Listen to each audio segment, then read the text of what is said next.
thousands of years, our pursuit for luxury and comfort has pushed global consumptions to unsustainable levels. From when ancient empires cleared off entire forests to when billionaires nowadays persistently using private jets and supercars just for their own comfort. A personal carbon credit system is what that will tackle this everlasting issue by giving people ceilings to our desire for the greater good of humanity. Fundamentally, our framework entails three crucial aspects. Number one, each individual is allocated a fixed annual carbon limit that they cannot surpass at any point in the year. When I take a taxi here, which emits carbon emission due to fossil combustion, my limit goes down and my emission goes up. Second, people can trade unused credits or purchase additional ones through a state-regulated marketplace. Finally then, anyone who exceeds the limit or engage in any other unsustainable practices will be penalized depending on the severity of the action. To begin, a personal carbon credit system will directly reduce global carbon emissions and thereby mitigate climate change through multiple different mechanisms. One, as individuals are confined to a carbon limit, it immediately propagates a shift towards more sustainable habits.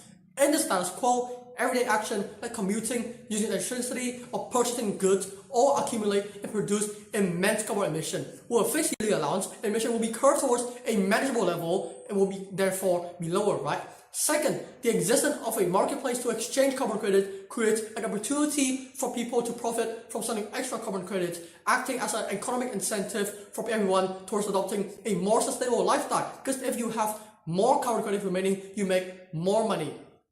Third, once individuals start actively choosing low carbon options to stay within their yearly allowance, this behavioral change becomes mainstream. The most likely outcome is that businesses will redesign their product, their supply chain, and their services to keep the carbon footprint low enough so that it can appeal to customers.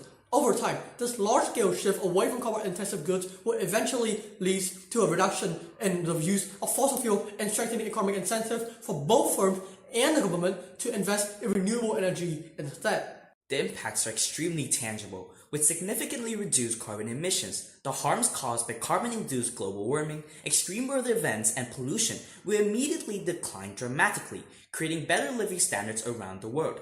Despite the fact that regulating personal consumption through a carbon allowance may hinder economic activities, this is only a short-term problem as companies slowly shift to greener alternatives. Moreover, it can be traded off for environmental preservation, as public health and long-term habitability are far more important issues that this policy addresses. In addition to environmental benefits, the system also promotes social equity and fairness. Currently, the global poor, constrained by income, contributes the least to emissions, yet suffers the most from climate impacts, including harsher weathers and pollution, without adequate protection and strong shelter and access to high-quality healthcare services. The carbon credit system will address this imbalance and moral injustice. Practically, it provides impoverished individuals access to another stream of income from selling carbon credits, narrowing the wealth gap while also alleviating these people from challenges posed by climate change by granting greater protection. Furthermore, only when this policy exists would a state of being able to uphold the moral obligation to protect vulnerable citizens from a crisis they did not create, while ensuring proportional responsibility regarding carbon emissions. While there are numerous ways to shrink the inequality gap and offer support structures for low-income individuals from climate change, this policy is considerably more effective by granting people control over their income instead of relying on an aid that can drain the government's budget. The climate crisis is an enormous challenge requiring both efficiency in tackling it and fairness during the process. Ultimately then, it is a personal carbon credit system that has the capacity to address both. This model directly reduces carbon emission by reshaping individual and corporate incentives, and it restructures fairness in a battle against climate change by finally holding over consumers accountable for the disproportionate environmental impact over anyone else.